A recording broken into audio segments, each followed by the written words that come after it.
ജോത്സ്യന്റെ കുറിപ്പ് നേരിട്ട് കണ്ടാലേ നിനക്ക് മനസമാധാനാവുള്ളൂ എന്ന് എനിക്കറിയാം. 10 ൽ 8 പൊരുത്ത. എത്ര കാത്തിരുന്ന അവൾക്ക് ഇങ്ങനെ ഒരു യോഗം ഒത്തുകിട്ടിയത്. നമ്മളെക്കാളും സന്തോഷത്തിലാണ് അവന്റെ വീട്ടുകാര്.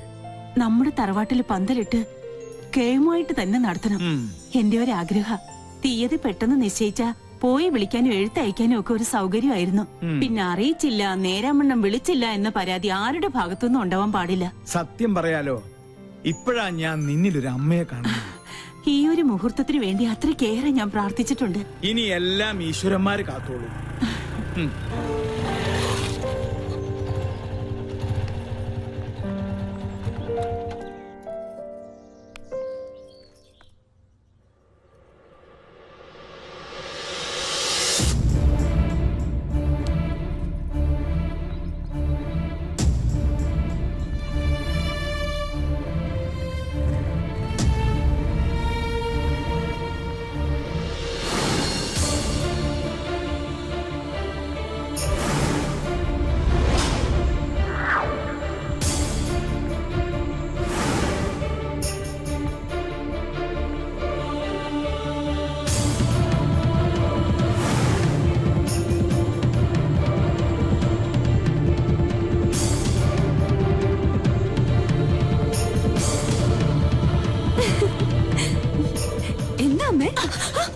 അങ്ങനെ വിളിക്കരുത് എന്നെ. ഒരിക്കൽ നിന്റെ അമ്മയായിട്ട് എന്റെ ജീവിതം തകർത്തു. ഇപ്പൊ നീയായിട്ട് എന്റെ മോളുടെ ജീവിതം തകർക്കരുത്. യാചിക്കുകയാണ്. എന്റെ മോളുടെ ജീവിതം നീയായിട്ട് ഇല്ലാതാക്കരുത്. എന്റെ ഗതി എന്റെ മോൾക്ക് വരുത്തരുത്. എന്താ പറഞ്ഞേ? അപ്പൊ ഞാൻ ആരാ? എനിക്കറിയണം. ആരാ ഞാൻ? പറയാ. അമ്മയുടെ മോളല്ലെങ്കിൽ പിന്നെ ഞാൻ ആരാ? എനിക്ക് അറിയാൻ പറ്റുള്ളൂ.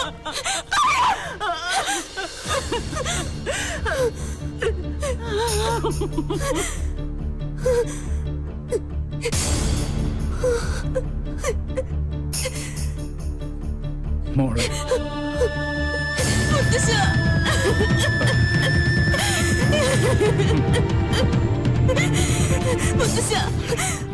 കുടുംബത്തിൽ ഞാൻ ആരാ? അവള് പറഞ്ഞു സത്യ, നീ അവളുടെ മോളല്ല.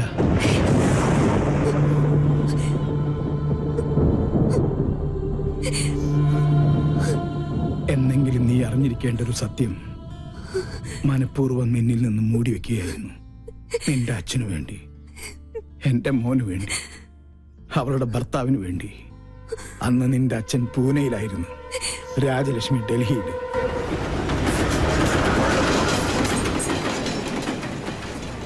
പൂജമോൾക്ക് 1 വയസ്സ് പ്രായം. മേജർ സാഹബ് ബാഹർ ഗയേ ഹൈ. എനിക്കറിയാം ഇപ്പൊ എവിടെയാണെന്ന്. വണ്ടി എടുക്ക. രാജലക്ഷ്മി, എന്താ ഇത്? അവൻ എന്തായാലും ഇങ്ങോട്ട് വരും. അപ്പൊ നമുക്ക് കണ്ടാ പോരാ. എനിക്ക് ഇപ്പൊ തന്നെ നേരിൽ കാണണം.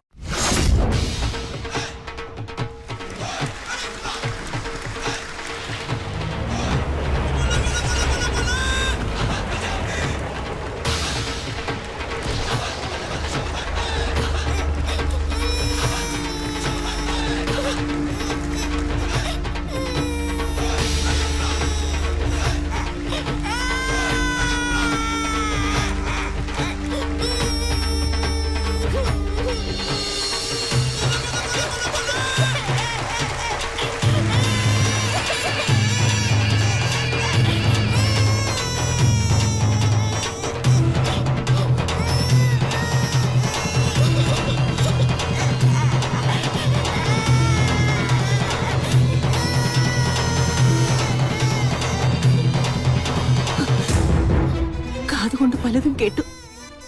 സ്വന്തം ഭർത്താവിന്റെ രഹസ്യബന്ധം നേരിൽ കണ്ടു തന്നെ വിശ്വസിക്കണമെന്ന് തോന്നി. തൃപ്തിയായി. വേണ്ട, ഈ നിമിഷം മുതൽ നമ്മൾ തമ്മിലുള്ള എല്ലാ ബന്ധവും തീർന്നു. പക്ഷെ എന്നെയും എന്റെ മോളെയും വഞ്ചിച്ച് നിങ്ങളെ സുഖമായി ജീവിക്കാൻ ഞാൻ അനുവദിക്കില്ല. ഞങ്ങളുടെ ശവം കൂടി നിങ്ങൾ കാണേണ്ടി വരും. അതെ, ദൈവ സത്യമായിട്ട് ഞാൻ പറയാ, ആ കടുങ്കൈ ഞാൻ ചെയ്യും.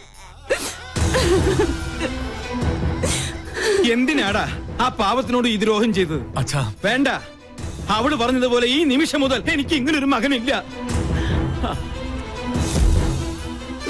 वो औरत तुम्हारी पत्नी है क्या? यूं तुम दोनों ने मिलकर उस बेचारी को धोखा दे दिया।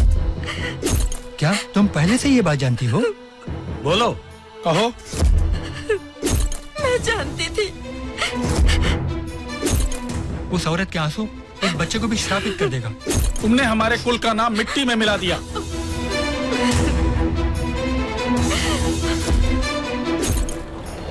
അന്ന് രാത്രിയാണ് ആ ദുരന്ത വാർത്ത ഞങ്ങൾ അറിഞ്ഞത്.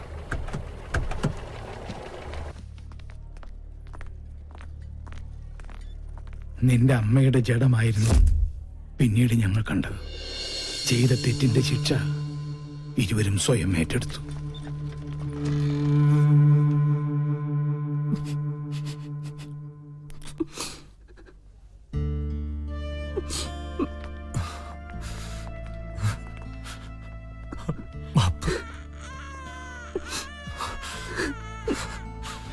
എന്റെ മോളെ വളർത്തണം, ഒന്നും അവളെ അറിയിക്കരുത്.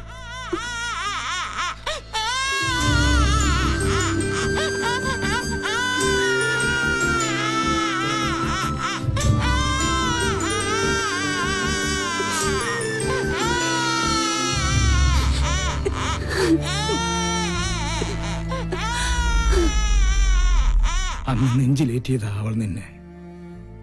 പിറ്റേന്ന് നിന്റെ അച്ഛനും മരിച്ചു. സ്വന്തം മോളെ പോലെ ഒന്നും അറിയിക്കാതെ തന്നെ വളർത്തിയത്. ഒരു നിമിഷം അവള് വാവിട്ട് പറഞ്ഞുപോയി. അപ്പൊ ഈ വീട്ടില് ഞാൻ ആരുമല്ലേ? എന്താ നീ പറയണേ? നീ എത്ര വളർന്നാലും എന്റെ മോൻ അമ്മ ഏൽപ്പിച്ച ആ കൈക്കുഞ്ഞായിട്ട് നിന്നെ ഞങ്ങൾ കണ്ടിട്ടുള്ളൂ. അറിഞ്ഞു തന്നെയാ നിന്റെ എല്ലാ കുസൃതിത്തരങ്ങൾക്കും ഈ മുത്തച്ഛൻ കൂട്ടുനിന്നത്. സ്വന്തം മോളല്ല, എന്നിട്ടും എത്ര വാത്സല്യത്തിന് എന്നെ വളർത്തിയത്. അമ്മയെ എന്തുമാത്രം ഞാൻ വേദനിപ്പിച്ചിട്ടുണ്ട്. ഈ ഞാൻ കാരണമല്ലേ അമ്മയുടെ ജീവിതം പോലും ഇങ്ങനെയായത്? അല്ല, ഒരർത്ഥത്തിൽ പറഞ്ഞ രാജലക്ഷ്മിയുടെ ജീവിതം തകർത്തത് ഈ ഞാനാ. ആ രഹസ്യബന്ധത്തിൽ നിന്നും എന്റെ മോനകറ്റാൻ മനപ്പൊരുത്തം പോലും നോക്കാതെ മുറപ്പെണ്ണിനെ കൊണ്ട് ഞാൻ അവനെ കെട്ടിച്ചു. അവൾക്കൊന്നും അറിയില്ലായിരുന്നു. എന്റെ സ്വാർത്ഥതയ്ക്ക് വേണ്ടി ഞാൻ അവളെ ബലിയാടാക്കിയത്. ഈ മുത്തച്ഛന് ഒരു പ്രായശ്ചിത്തം ചെയ്യണം നിന്നിലൂടെ.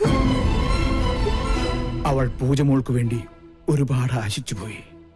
നാട്ടിൽ ചെന്ന് ഞാനും വാക്കുകൊടുത്തു, ഈ കല്യാണം തന്നെ നടക്കട്ടെ. സഞ്ജയനോട് വല്ല മോഹവും മനസ്സിൽ തോന്നിയിട്ടുണ്ടെങ്കിൽ എന്റെ മോൾ അത് മറക്കണം. ഈ മുത്തച്ഛന്റെ ഒരു അപേക്ഷയാണ്.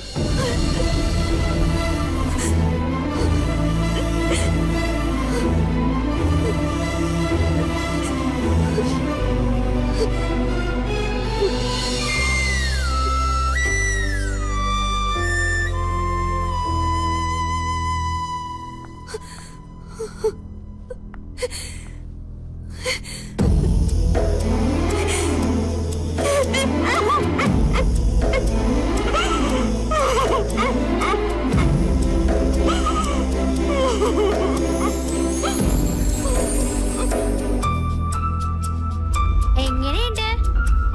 അയ്യേ, ഇപ്പൊ എങ്ങനെയുണ്ട്?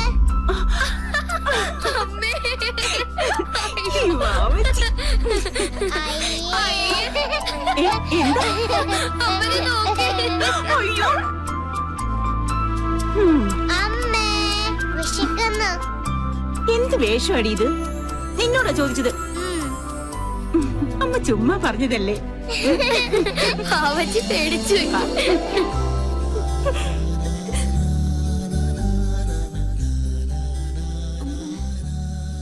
എന്താ മോളെ?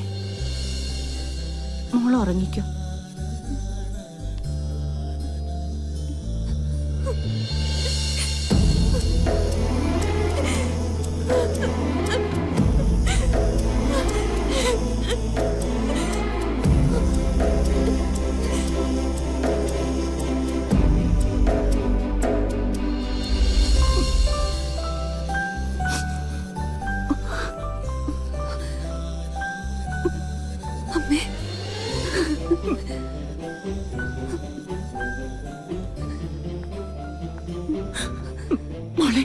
ഞാൻ എല്ലാം മുത്തശ്ശൻ പറഞ്ഞു. ഒരപേക്ഷയേ ഉള്ളൂ. ഞാൻ അമ്മയുടെ മോളല്ലെന്ന സത്യം പൂജ അറിയരുത്. മോള് പറഞ്ഞാൽ ആ നിമിഷം മുതൽ ഞാൻ അവളുടെ ബാബാച്ചി അല്ലാതായി പോവും. ഒരിക്കലും പറയരുതെന്ന് ആഗ്രഹിച്ചത് പറ്റിപ്പോയി ഈ അമ്മയ്ക്ക്. എന്നും എന്റെ 2 കണ്ണുകളായി ഞാൻ നിങ്ങളെ കണ്ടിട്ടുള്ളൂ. ഇനിയും അങ്ങനെ കാണാൻ പറ്റുള്ളൂ. പറയേ, എന്റെ മോൾക്ക് അവനെ അത്രയ്ക്ക് ഇഷ്ടമാണോ? എന്ത് മണ്ടത്തിന് എന്റെ അമ്മ പറയണേ? ഞാൻ വെറും ഒരു കോമാളി. അമ്മയുടെ ഭാഷയിൽ പറഞ്ഞ താൻ തോന്നിയായ ഈ മരങ്കേറി പെണ്ണിന് അത്ര സെന്റിമെന്റ്സിലൊന്നും ഒരു താല്പര്യമില്ല. മനസ്സിലായോ? ഇതൊക്കെയാ മരമാക്രിയുണ്ടല്ലോ സഞ്ജു, അവനെ പറ്റിക്കാനാ. എന്റെ അമ്മക്കിളി ഒന്ന് ചിരിച്ചേ. ദേ വന്നു മണവാട്ടിപ്പെണ്ണ്. ഒരു ഗുഡ് ന്യൂസ്, എന്നെ കെട്ടിച്ചൂടാൻ പോവാ. പൊടി സത്യം. ആ കോന്തൻ ആരാന്നറിയോ? നമ്മുടെ സഞ്ജു.